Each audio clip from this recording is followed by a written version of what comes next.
Alright guys, so we have the Nismo Boss Hub going on. This is the OEM part number. So we're just tightening that in right now.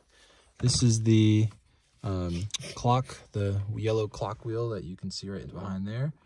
You gotta put it through, and you got a plug coming out, and then there's a harness that you have to plug into it. So we're gonna go ahead and grab the harness, and then we'll show you when you got the Nismo wheel on.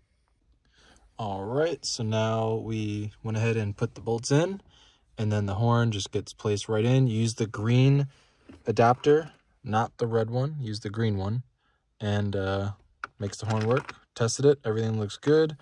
This was what was in there before, which is some Momo with some cable, which is really weird, but either way, ours works. So green one worked. This is the official Nismo Boss Hub. Sick.